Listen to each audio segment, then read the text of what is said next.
up a pew and have a brew, everyone. But while the kettle boils, don't stay if you don't want to get spoiled. It's time for another exciting episode of... I forgot that... Well, after all that, I forgot what we're actually doing here. What is this called? The Superfan Chats. That's what it is. Anyone who listens to Three Black Halflings knows I will come up with stuff and then forget it. And so I didn't even come up with Superfan Chats. It's a great name anyway, but I still forgot it. So yeah, we're here for another exciting round of Superfan Chats. I am Superfan Jeremy, and I'm joined by... Superfan Pip. Superfan Alice. Yay! Welcome, Superfan Alice! Thank you! Yay! I'm very excited to be We here. have a new recruit. Yeah. Yay. Everyone, please give Alice a whoop whoop wherever you are right now. Whoop, whoop. Thank you, everybody. Whoop, whoop. Yeah, we're so happy to have you. Thank you so much for joining our little crew. Yeah, I'm This so is going to be excited. really cool. Yeah, and what a doozy to come in on, by the way. Like the episode that you're doing today. Yes. This So was a much very happens. eventful... Yes. Yeah, this was a very, very eventful trio of episodes, wasn't it? Mm-hmm. Just a pile of things. So I guess this is for episodes 64, 65, and 66. Yep. I will be doing episode 64. Should I go ahead and hop in? Please do. Or does anyone have anything they want to get out Oh, of the way? yeah. Okay. Jump in. I'm holding my nose. I'm jumping right in. Feet first. Here we go. So, episode 64. At the beginning of this, I will say I was wondering how they were going to handle this, with Enkidu having been taken over at the end of episode 63. Yes, by Alcibiades. Yes. And it turns out they decided to just eliminate the problem entirely and have us begin with Enkidu coming to the group, and Gwendolyn in particular. Were caring for him and were very worried about whether he was okay. I think Gwendolyn had like a cold compress on his forehead. And then as soon as he comes to, Gwendolyn proceeds to slap him right in the face. Yeah. For having gone off and endangered himself yet again. Yep. Enkidu tells them everything that happened, although, as it turns out, Alcibiades had already told the group everything. So that means that I guess they did not trust Alcibiades, which, I mean, makes sense. We didn't hear what he said, though. Did he embellish a few details? We'll never know. Yes, I mean, he did also explain that Enkidu had been sneaking out at night. Did. Which the group was not happy about either. Dropped him right in it. Yeah. But Enkidu came out with what I thought was a very interesting explanation. He's like, look, I'm really the one who has a strong connection to like the darkness and the underworld and the things that happen in the dark. And so I'm the one who has to handle that stuff because none of you guys are that way. And Juna responds with an extended bit about that you need the darkness along with the light, Yep. including, which I think ultimately means that Enkidu needs the group and shouldn't run off by himself, but also that the group needs him. Yeah. Because they provide a beautiful contrast to one another. And at that, Gwendolyn followed up her previous slap with a pat. Aw. We went from slap to pat, so that's nice. They proceed to then get Enkidu back up to full health, using, of course, Song of Rest, but also a new ability that Juna has not used before, Empowered Healing. Does anybody know, actually, what level of an ability is Empowered Healing for a sorcerer? I was relying on you, Jeremy. Yeah. Yeah, it just occurred to me that I meant to look that up, and I'm going to look it up right now. Okay. Because it might actually, I'm guessing that's something that is peculiar to Juna's specific subclass. Yes, empower. Oh, okay. So she's had this since she has had this ability since 6th level. Okay. So she's had this one for a little bit, but I don't think they take tons and tons of short rests. Although they've been taking more recently. We've had some very long adventuring days. Mm-hmm. Especially post like episode 30 or episode 25-ish, there have been some like really long adventuring days. So yeah, they throw on some healing. Guy plays Always Look on the Bright Side of Life, or while a very suspiciously similar track that David composed plays along with it. Yep. And they discuss plans. They're gonna go for the breakout. Mm-hmm. But they only have a certain amount of time, so they're probably going to frame it as a breakout, so they'll have leverage so they can get info. They decide to split up pre-breakout, Juna goes off with Gwendolyn, and Kidu and Gaius go off with Orin. The first thing that happens is that we have I'll do because they actually do the Abracalads lads, then jump to the women, then back to the lads. Yep. But I'm going to do it women, then all lads. That works. Just to make it easier. Sure. So Gwendolyn and Juna head over to check in on Heron. Heron is not in, so they use sending to ask him if he's been redacting their names from the reports or if he knows who's been doing it. He claims it wasn't him and that he doesn't know. So the next logical conclusion is that it's probably the Wingthrups involved or someone connected to that, because who else would have a good reason to remove the group from all of these reports? Everybody sets off. Juna buys 25 gold pieces worth of flowers, which is so many. Like, you gotta That's think. a lot of flowers. Yeah, I don't know that David has ever said like what the average annual salary is in this world, but you gotta think if it's anything like parallel to like a medieval world, the average flower salesperson might be lucky to make 25 in a month. Yeah. If not longer. So Juna cleaning this place out of flowers. I think they said that they had so many she needed a cart. It was the entire to carry wagon. them all. Yep. Yeah. And Kidu, she would not let Kidu have a single one. Nope. And so while the Abracalads went off to City Hall, Juna explained to Gwendolyn that she's planning to use the flowers as part of a divination ritual. They head to check in on Kasula, which she was not in at the moment. So they decided to call Gwendolyn's sister, Prim, to help them override the security line that was keeping them out of where they needed to go. A delightful scene ensued, culminating with Prim agreeing to tell Juna alone in exchange for a story. And she tells a story about in the Rillian Isles, a talented dancer joins a cavalcade, and she gradually learns to find joy in the small things in life. A wonderful moment. And Prim then explains that the lion can be deactivated by stroking its left ear 3 times, which I think just shocked everyone, because I think they probably thought it was going to be something more elaborate. Yeah. But honestly, who would think to do that anyway? Yeah. I think that's a perfectly acceptable way of turning off a piece of security. They then deactivate the lion. They go and sit in the library to wait for Kasula to return. And then the Abracalads have headed to City Hall. They ask to access building plans. But while they're doing this, Orin notices the bust of a woman named Richissa Furman, who was mayor hundreds of years prior and had a pet duck named Lady Quackington III. Could this be the mysterious duck? Almost definitely. But who knows? There may be another duck that shows up. They do manage to reach the archives. They discover that Chargelt Hall had been passed down through members of the High Circle throughout the centuries. However, they do not have access to the specific plans of that building or a lot of the other buildings, as they are, in fact, private. I think you have to be part of the Arcanist Consortium, in fact, to gain access to those. Yeah, they were there at this consortium rather than in the archives, weren't they? Yes. And then as they're leaving, Orin happens to spy a section labeled Nobility, and he's like, I gotta steal something. Orin getting them sticky fingers, so Gaius decides to cause a diversion. And what a diversion. I don't know why he felt the need to go this big with it, but he conjured the illusion of a gold dragon crashing in through the wall and setting fire to City Hall. Requesting pastries. Yes. Pastry dragon. And Kidu helps to sell this illusion by pretending to fight the dragon, while Orin turns invisible and starts to grab documents about the Barian and the Datharan families. But unfortunately, just no one could have predicted such a huge diversion, what appears to be a full-on dangerous attack that could result in the deaths of hundreds if left unchecked, does attract the attention of the authorities, and the Arcanist Consortium appear, dispel all magic in the area, and cast mass hold person. Yep. So the episode ends with our lads having been nabbed. What an end to this episode. Oh my word. Yes. It was so funny. I was tense, but it was so funny. Yeah. Yeah. Was such a I stupid like- illusion. That's a classic moment. Yeah. I feel like that is a classic memorable moment that we heard just in the moment. He's like, yep. This one's gonna stick around for a while. Yeah.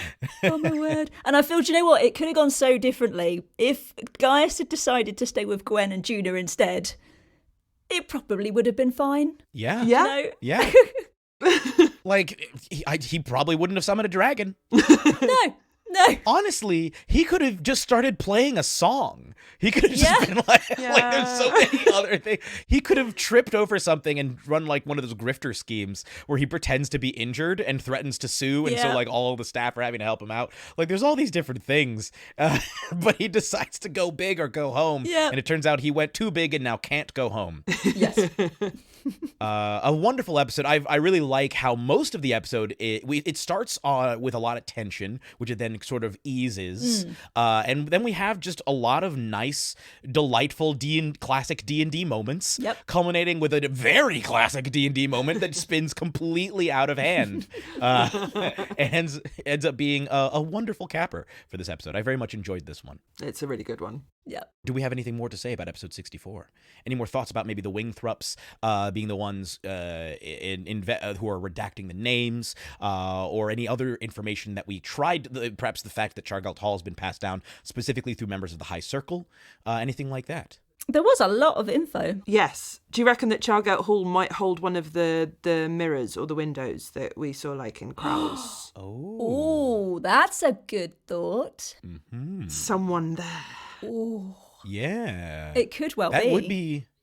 The High Circle have really been coming into play a lot, especially in these episodes. Yeah. And I'm wondering when we'll get to learn more about, because there's so many layers to this. Like the more we explore, the more Baby David has created, and so it's like, oh my gosh, we got the Arcanist Consortium, and how are they in with the Wingthrups? Are they connected with the Wingthrups at all? And how are the Arcanists involved? Like how are the Arcanists connected to the High Circle? Like I mean, obviously they're part of the same government institution, but like in terms of like, do they have the same aims? Yeah. Do they know what the High Circle are doing? That sort of stuff. Yeah, you've got to wonder if they know about the golems. Like, surely, I mean, obviously the Wingthrups that are part of the consortium know about the golems, but does anyone else? Like, I feel like if you're just anywhere reading someone's minds, you'd pick up on a Wingthrup thinking, oh, army of golems in the basement. I don't know. Yeah. Well, don't you have to be like a pretty high-ranking, or you have to, not a high-ranking member, but you have to get pretty far through the Wingthrup training in order to get even access to the knowledge about the golems, right? True. And would they be robots, the Arcanists, like in Kido? Oh, the one that stabbed Gaius in the hand, you mean? Yeah. That one. I suspect so. Because we're still a bit iffy about whether when Enkidu did his inside check, whether that was what prompted that particular Wingthrup Arcanist to turn up immediately, or whether that was just kind of coincidence as well, aren't we? We're still a bit... Don't know. Although we've not had a chance to ask you, Alice, about that, actually, to be fair. So... Yeah. Oh, no, I thought that was spot on. Yeah. I think it's a really good theory that, like, in fact, the Arcanist Consortium, or many of the members, may just be fully in it with the Wingthrups, because they have been already converted into artificial beings. That's terrifying. We've blown the whole thing wide open. Yeah. Oh man, I kind of wish that the party would ask one of the other Arcanists about like what happened to Enkidu and be like, can we maybe do like some surgery or something to find out what like, is he just a replicant in that he looks entirely human and you have to do a bunch of tests to find out that he's not? Or is it like he's a Terminator where like you peel back the skin and there's a metal endoskeleton inside? Like, what is he? But then there's the whole blood thing. Like, his blood is important. That's what Eridus said, wasn't it? So there must be something organic in there. Yeah. So at the very least, he's at least part flesh. Yeah. Do we think it's his brain that was changed primarily? Well, maybe in the sense that they put like a chip in there or something, like whatever the fantasy version of, I don't know, the chip from Buffy that they put in to Spike. Yeah. But like he's still very him. Mm-hmm. Yeah. Or at least he thinks he's him. Yeah. It's one of those things where like he has all of his memories, so he is convinced that he's him, which is also a weird thing to consider. Like, how much of the original Enkidu is actually in this new Enkidu? Is this the same person or a different person? Anyway, this is off topic of the episode. but these sci-fi concerns are very interesting to me. Oh, but it's so juicy to talk about. Yeah, it really is. Oh. Well, shall I continue, guys? Yeah. I will, as quick as I can, quickly sum up. Episode 65, which was a split party, which I really enjoyed. The fact that we had kind of the first half being the Abrica lasses, and then the second half being the Abrica lads. I thought this was really fun. So part one was just Gwen and Juna. And there's a quick little conversation where they're still in the Romanette house, and they have a chat with Kasula just about kind of sidestepping their actual little quest to have to go to Chargate Hall. Like, Gwen doesn't give her too much information, but she just kind of asks her about that, and she kind of warns her to just be careful about it, and confirms that they're going to leave the house at 9 o'clock and kind of gives them some sort of timeline for what's going to be going on that next day. The coolest thing is that Kasula gives Gwen the war fan. Yeah. That's been so long coming. Yeah. And it sounds beautiful. I mean, I would love to see the write-up about it, but just the way that he kind of described, like, as you swish it around, there's the smell of roses, and it's kind of got this, like, little sort of, you can see little rose petals coming out, and it's such a fabulous image, this fan. It's amazing. Yeah. So that was really cool. Juna, meanwhile, whilst Gwen goes out and has a kind of a practice with it, goes and chats to some of the household staff, seemingly quite kind of inconsequentially, we think. But wait. So we chat to Yara the cook, and she doesn't really know very much about Chargate Hall, and then talk to Kurt the footman, ... who seems a little bit more kind of keen to talk, but says, oh yeah, I don't know that much about that place either. Then they do their divination ritual, which again, really nice imagery this. I really like the way that Vicky described it, with the kind of the different coloured flowers being the 7 petals, like a little kind of rainbow flower. I think that was really cool. And they decide to ask the question about where Pellegrini is, specifically inside Chargate Hall. And the flowers tell them that he's underground, which is really useful information, actually, because even though it doesn't sound like it's an absolutely massive house, it's going to save them a lot of time knowing that they've just got to go down. Then once they've done that ritual, Kasula comes back in to talk to them in the courtyard, and she's in a different coloured robe, and kind of asks what they've been up to when they've done this ritual, and says, oh, who's beneath the house then, kind of catching the end of their conversation. She, in quotes, gets the following information: that it's Pellegrini, that it's to do with the Children of Havoc, which house they're going to, Chargate Hall, that there's a rose security lion, and how to deal with it. Which is quite a lot of information. Anyway, then we reconnect with Kasula in the red robe and says, yep, the rooms are prepared, that's all fine. You can sort of stay in one of these rooms for the night. There might not be enough space for the boys, but at least you guys can stay here overnight. And then at the end of part 1, Juna attempts to send a sending to the boys to catch up with them. And like when they were in the Wingthrup kind of underground, just gets no connection with them whatsoever. So it's quite an uncertain end to part 1. Shall I blast on straight away with part 2 as well? Yeah. There's so much in this episode. So much went on. So part 2 is with the lads. They've had this mass-held person, and they eventually get transported across to the Arcanist Consortium, which in some ways great, because that's exactly where they wanted to go. However, circumstances. They know that the Arcanists are also reading their thoughts, so they're doing their best to kind of channel their surface thoughts about ducks and spoons, and Gaius, to start with, is panicking and then decides that actually it might be better to just think about some dragon porn. Classic guy. Amazing moments.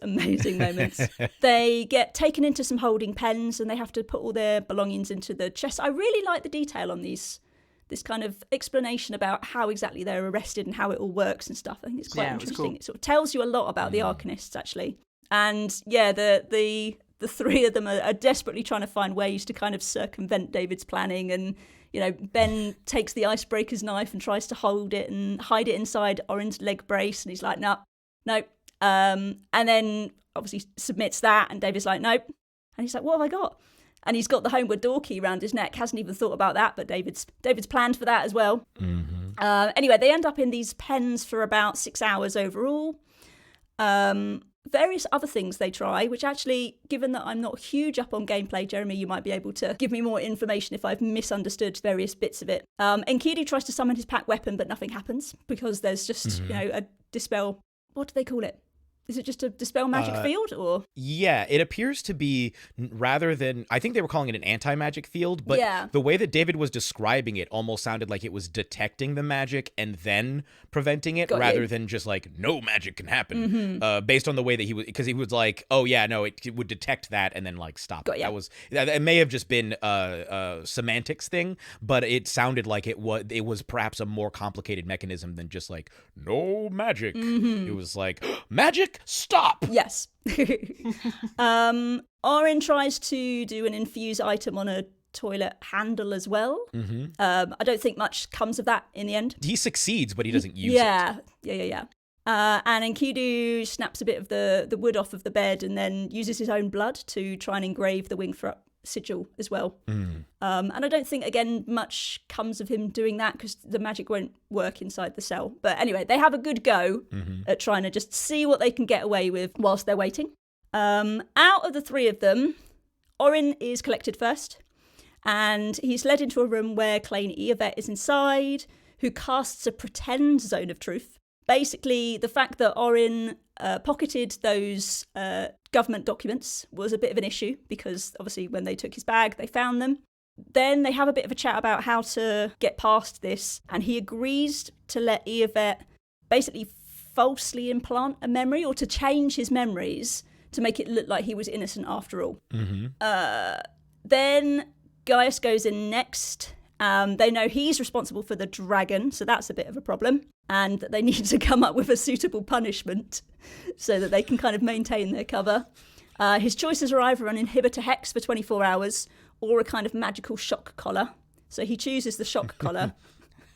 And it's going to give him psychic damage for every level of spell he uses. The damage goes up. And he is asked where he wants the sigil to go, and he has it inscribed on his butt cheek. Which, again, anyone, it would be Gaius, wouldn't it? Yeah. Yeah. Oh, we're nearly there. Enkidu's last. He doesn't have a punishment. He's just kind of kept up to date with things, tells Eovet about the hex, helping the Children of Havoc and the time limit, and, is basically kind of congratulated and said, oh, you're a bit of a hero for battling that pretend dragon, wink, wink. And then finally, once all three of them have been interviewed and let out, they're kind of come back together in like this waiting room. And actually, I think they got off quite lightly. The only things that Orin has taken from him, apart from the stolen documents, which, fair enough, was Kral's necromancy book was taken from him as well, which is a bit of a shame. But could have been worse. And then finally, as they're leaving the Arcanist Consortium, they notice the stone casket of Adderfield Chargelt is buried there, and surrounded by like three robed figures in a circle, which are supposed to represent the members of the kind of original High Circle. And they head back to Plumebridge. End of episode. Oh my word. Wow. It's a mammoth undertaking. Well done. Yeah, well done. Whew. That's one of the longest episodes I think they've done. Yeah, it was about 2 hours, that one. Yeah. Yeah. And it was, action-packed as well. Just Oh, yeah. so much stuff went on. It did. Yeah. I'm right there with you in terms of loving the split recording where he records with half the group first and then half of the group. It was the other half really of the group effective, second. wasn't it? 'Cause In a very creative way. As somebody who like makes actual play stuff, you don't normally hear people mess with it in that way. So I thought that was really cool. Like in terms of actual recording structure. Of Yeah. it. I thought that was great. It was cool. I was super stressed. I mean, mainly during the boys one, because I didn't pick up on Kasula at all. Like No. I didn't twig at all. So I was like, the girls one's going really well. It's brilliant. Yeah. And then it gets to the boys one, and it's like they're taking the key. I was so stressed about the key. I know. Oh my goodness, that could have been terrible if they didn't get that back, wouldn't it? I know. What if they tried the key while they had it? Did they? We don't know. We don't know what they've done with their stuff. They've obviously had a good route through it because they found those documents. Exactly. Yeah. I wonder if they cast Identify on everything. I feel like you would, wouldn't you? Yeah. Yeah, it's you probably their would. So they probably policy. at least know what it does. Yeah. I don't want to be on the side of the Arcane Consortium, but they would be stupid if they hadn't done that. Yeah. They would be thorough, wouldn't they? Yeah. If someone's casting a dragon in an archive And stealing books and all and that stealing stuff. and stealing things about the nobility, especially given the unrest with the king situation at the moment, they might take an Exactly. interest. Exactly. They were doing their jobs in this case. They were actually just doing their jobs.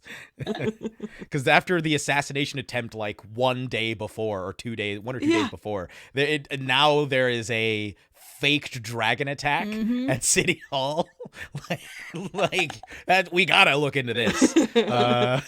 At least their names are going to be redacted from all of this, so it's fine. Hey, that's good, isn't it? You do what you like. Well, I mean, Enkidu's a hero, so he doesn't need to worry about getting redacted or not. Yeah. I wonder if he can leverage this down the line, into a good standing with the consortium. Like, look, I've done all this. Yeah. I am a documented dragon slayer. Yes. Yes, exactly. Meanwhile, Oren and Guy or Guy specifically is seen as a terrorist, a real menace. He's under surveillance with clear problems given his sort of interest in dragon porn. Yeah. Yes. Which I loved the way Chris worked that into the explanation for why he he just claimed he accidentally cast the spell because he was just thinking about all the dragon porn. Chris has had a wonderful run of episodes. Yeah. He really has. Yeah. I guess this question is, what do we think? Do we think that we've seen the Faceless Footman's face or main identity, like one of their primary identities at this point? Ooh, I don't think they have one. Interesting. Because I don't think Kurt is them. No. And it's definitely not Kasula. I mean, unless we don't know a lot about Kasula, but it's definitely not Kasula. No, not Kasula Prime. Kasula But it does. But the thing Kasula is, Red. yes, but it does seem like the Footman doesn't just transform to look like those people. It sounds like they can transform. Did I misread or mishear rather in the next episode that the Footman can transform to be those people? Yeah, it must be. Yeah, because about the smell thing and the discussion about who and how can get through the barrier, and there's a definite distinction there, isn't there? Yeah. Yeah. Would that then mean that the Footman has some sort of true polymorph abilities? Because even a changeling doesn't become the person. They just look like the person. Yeah. So, but true polymorph can turn you into a person. Yeah, it's definitely something special. Yeah. Would it be a way to halt the aging process as well? I guess. Depending on if you have access to the spell True Polymorph, and I think with True Polymorph, if you stay polymorphed for more than an hour, you stay that way. So theoretically, if you are changing yourself into a person and you can cast True Polymorph a bunch of times, you could True Polymorph yourself into a younger person. Ooh. What if it is actually Chargelt? Whoa. Because I want to know the reason why they were deposed. Whoa. And I don't think we're going to find out anytime soon, but that is as good a reason as any. That's a great theory. Because you can't trust them anymore. No. If you don't know who they are at any point. Yeah, you wouldn't care as much for the sanctity of human life or whatever life if you were someone who was hundreds of years old. Oh, that's really interesting. Yeah, that's and it would also make sense with all of the basic the teases that we've had about Chargelt and about the High Circle and everything like that. It would be a very interesting way to take that. Yeah, they became an immortal serial killer. Yeah, and have just existed over the ages since then, just chilling and killing. Also, one thing, Klain Eovet cast, I'm guessing, Modify Memory on Oren, which is I think an 8th level spell. Let me see. It's I think Modify Memory is really high level. yeah. They don't say that he's casting Modify Memory, but what he's described, what is described, sounds like Modify Memory, because I think, it's 5th level. It's not an 8th level, but still 5th level. I mean, I guess that's to be that's to be expected. So that means that he's at least level 9, as whatever he is. Yeah, which I'm guessing he's. Yeah, if he's just casually tossing out that magic, then I'm guessing he's at least So he's interviewed a lot of people. 10. Yeah. Yeah, exactly. Yeah. He might have modified other people's memories on that day as well. Yeah. Do we think that's going to have further repercussions for Oren down the line, having that memory tampered with? I I don't know. Hopefully, it sounds like if it was in fact modify memory, you can only I think affect 10 minutes of time. Okay. So I'm guessing it probably won't. But that depends on whether he went in and found any other important intel. And then erased Oren's memory of him doing that.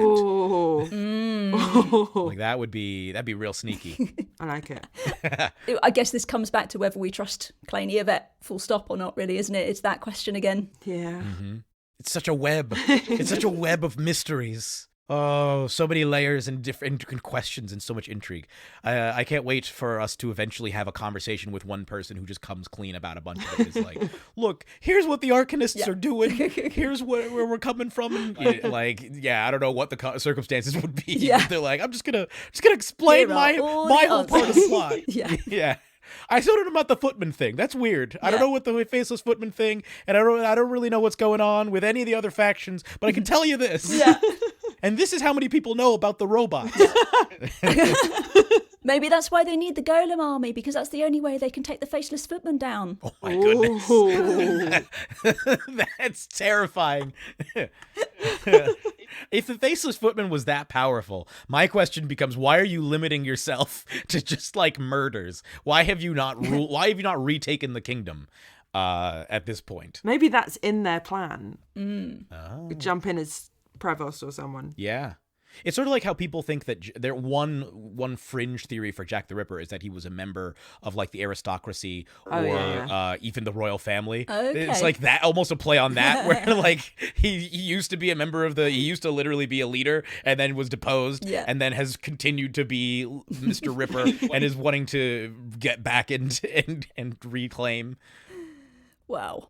Terrifying. Yeah. Yeah. All right, any more thoughts on 65 or shall I crack on with 66? I think go ahead. Yeah. I just want to say very quickly is that I just love the twist that that it was likely the faceless footman who was holding that. Like the way David pulled that off, especially after having had such a relaxed like it was just like, oh, this it's so casual. Okay, nice. Yep. Kasula comes back in her blue robe and now she's back in a red robe. Yep. If I was wearing a hat, in fact, I have a hat next to me. I'm going to put it on, and then I'm going to take it off for Baby David. For his poker face. I put on the hat, and now I have removed it. Yeah. Well done. And the recap of episode 65 in episode 66 is where everybody else realised that this had taken place. Mm-hmm. It seems silly to mention a recap in a recap, but like the point where they all realised as players was beautiful. Yeah, it was, yeah. Although Grace had worked it out the night before and was in a mire of despondency. Yeah. So the episode properly started with Gwen and Juna discussing not being able to get in touch with the lads. And then they have a realisation. And they talk to Kasula. And everything kind of twigs into place and they realise it's been half an hour since Blue Kasula disappeared. So they tell Kasula what they've worked out and she marches down the corridors and basically searches the house and everyone in it with like really cool decorum powers where she just works out that everyone is who they say they are. And that was very cool. And then she's got to Yara in the kitchen and asked if anyone had left in the last half an hour or so.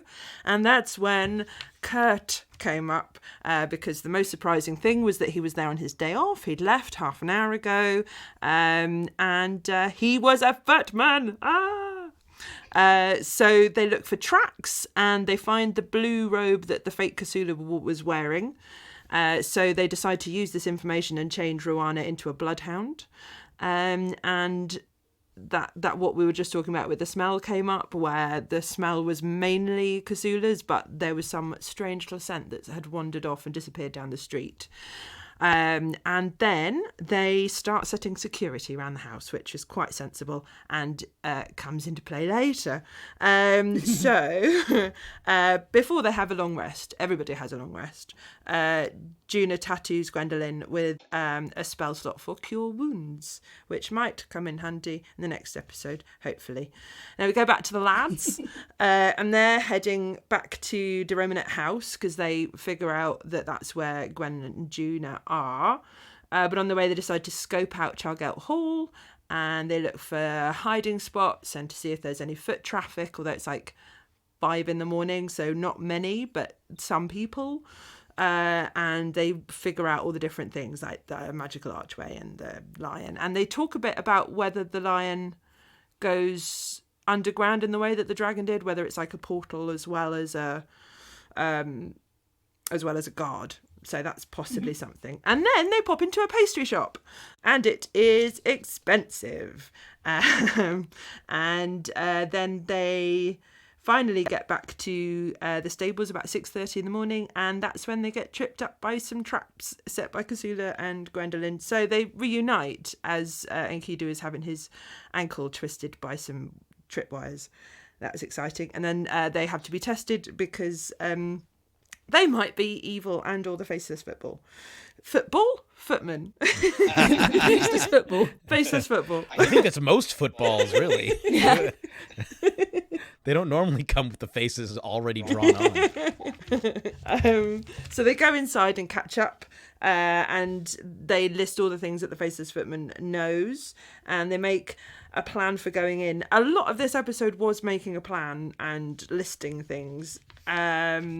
So they are going to be invisible, and they have a list of questions that they're going to ask Pellegrini, and I'm quite worried about them getting out. Like, it's becoming a stressful thing as I'm listening to them. I'm sort of thinking, oh, how are they going to do? Anyway, that's not my problem. And then, I mean, the main thing that came up is that Gwendolyn does a terrible Gina impression. But, so they head off to the cart park. And on the way, Kasula lends them a pocket watch and criticises Rose Senior on always putting roses on things. And then they get to the Chargate Hall grounds, the park, and a drunk person knocks into them and delivers a hex threat. And David starts the TikTok on the soundtrack, and it gets unbelievably tense. Yeah. So they find a hiding spot, and they have an argument about when to go in, because Enkidu is keen on going straight in there, because if Petrogranius has already left, she's definitely gone. And they're all like, no, she could get there instantaneously, so wait till 9:30. And they wait until 9:28, pop the invisibility bonbons, and then they leave their bushes and go towards the gate. And Orin's goggles can see everyone doing embarrassing things, which is great. And then Enkidu sends a gust of wind, and Rwanda barks and distracts people, and they get through the crowd, get to the gate, pop a bonbon, and they are the end of the episode. Yes. Oh, David leaves it on a cliffhanger by saying, who's to say Petrogranius is still not inside? It's so tense. Mm-hmm. Lordy. Oh, yeah. That was a really, it really was a tense one. I really enjoyed that episode. Yeah. I enjoyed all 3 of these. Yeah. Yeah. They've left it in a really nice place. We don't even know that they're going to get through the gate. It's so exciting. And the stakes feel so high. Because it's not like they're in some random podunk town in the middle of nowhere and it's like, no one will care about this. Mm-hmm. They are knee deep in politics and various powerful organizations, some of which have already threatened them or already against them. So the idea, this could go any way. I cannot wait to see where this goes. Know. I am concerned about this lion, I have to say. Yes. How do you get close enough to touch it 3 times? Yeah. How does that work? Does it go off if anything gets near it? I don't know. Yeah. See, we didn't learn a lot about the dragon one, really, other than, ouch, get out the way. Surely animals can get, does it attack anything? Any bug? How small can you be? Yes. I don't know. It's this where I start to wonder, could we maybe, if only one of them had turned Ruana into a fly. Yeah, and or Gina Ruana had flown polymorphed. up. Yeah. They polymorph into something very small, fly up, and then how big does the stroke have to be? Is it does it have to be from a large hand, a human-sized hand, or can it be from a fly? Can a fly land on it and stroke it 3 times? Does that count? The lion's yeah, does that count? That's the kind of thing that I would come up with. I think if I was a player, because it's okay, we don't know. The other option is just dive at it and just try and grab it and just hope. Yeah, just like have Gwendolyn, who I think can like attack the fastest. Yeah. Have Gwendolyn just throw herself at it, and then real quick, like flurry of blows, just just rub the ear 3 times. Because presumably once it's activated, it actually acts like a lion, right? So it jumps off the plinth and it can pounce on people and it has claws. And Oh, God. I'm guessing. Yeah, that makes sense. Yeah. But maybe it's more. I imagine it might even be like a more powerful lion. Mm-hmm. Because it's guarding, such a big deal. Like it's a big deal what Yeah. it's guarding. Mhm. So What else would it be able to do? Yeah. Breathe fire? that's what I'm wondering. Ooh. Or maybe like some sort of breath that like will either kill people or freeze them. Maybe maybe it's got like cone of cold breath Yep. to try and freeze people in place or something like that. Or it has mass hold person. Oh, Yep. that would be clever. Yeah. Another thing I'm wondering is how do we know if the footman has already gotten there? Do we know what the footman's plan is? Is the foot like they could be doing anything?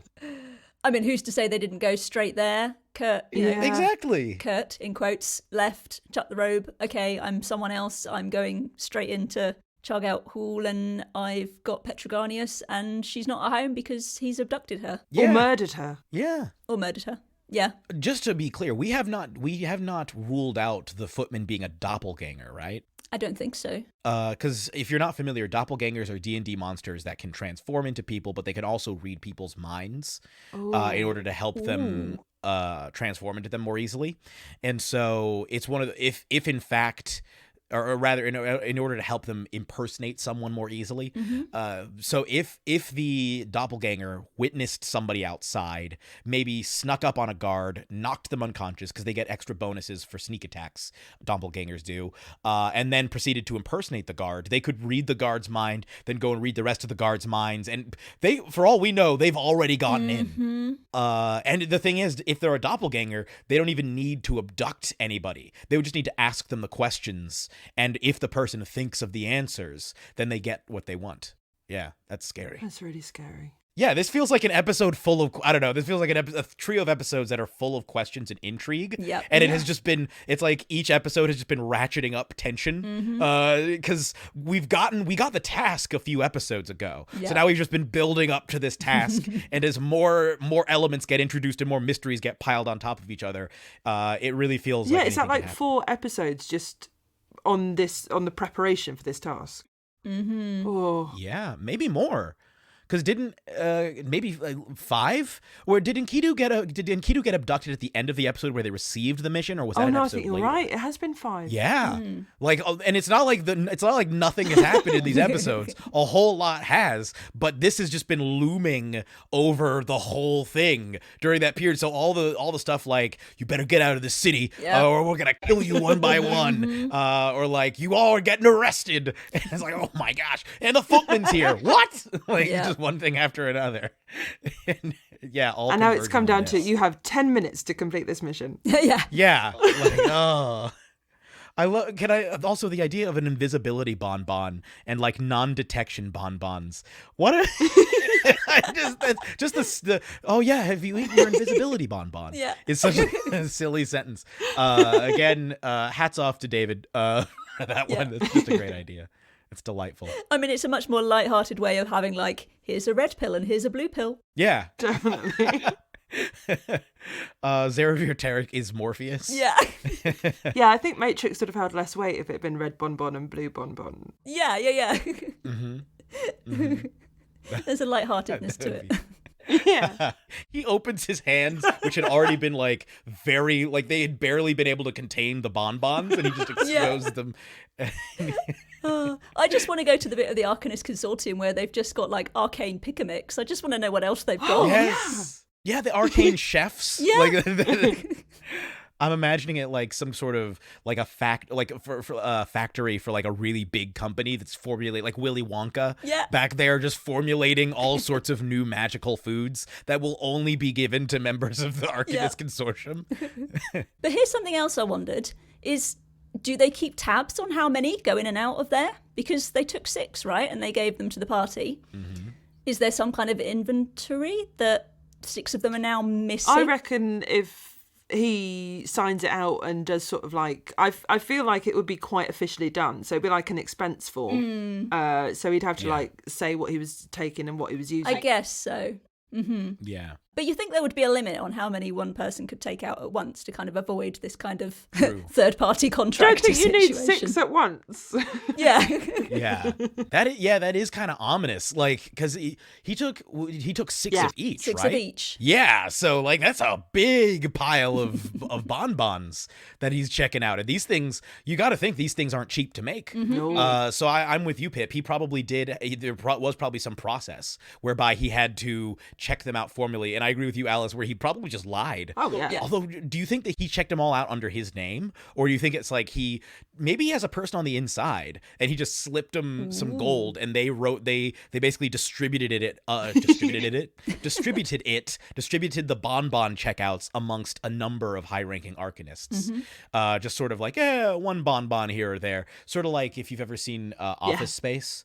Like the scheme where it's like if we take a tiny bit of money from a bunch of accounts, then it's not going to come off the same. Whereas if you put one bonbon from 12 different arcanists, no one's going to care. Yep.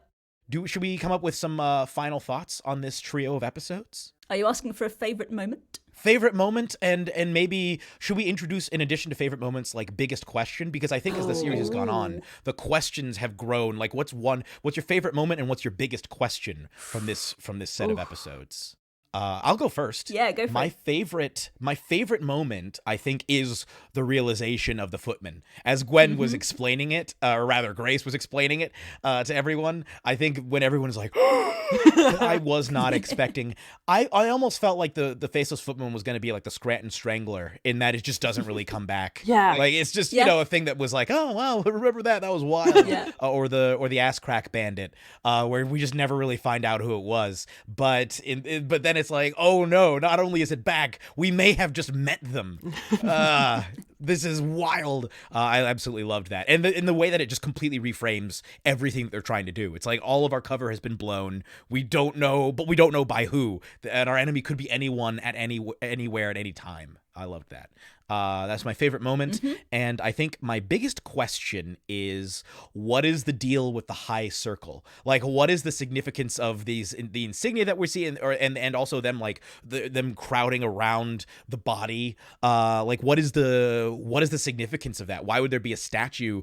Normally, you don't see leaders commemorated in statues in death, like unless it's over their grave, and you rarely have like either mourners or people who are potentially, I think it was, I can't remember if it was Pip or Alice suggested, but triumphant even over them. Like, we just took this person out. Like, whatever the circumstances were, I find that to be a really big question for me. Yes, huge. I think my favourite moment is the dragon. I thought it was so funny.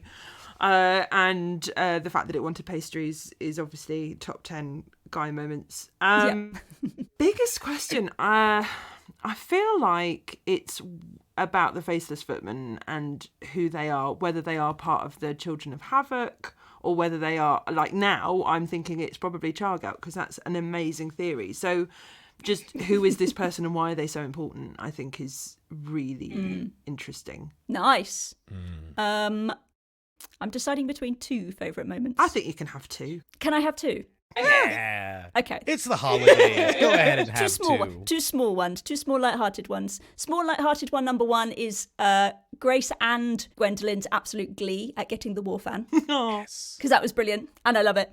And then silly tiny little moment number 2 was the conversation with Prim. Just because I love it when David plays a female character who's a little bit sassy. And I like Prim, and I think we need to find a way to get Prim to join the party because she's like a kind of second sort of Myra-y kind of bossiness vibe that I really like.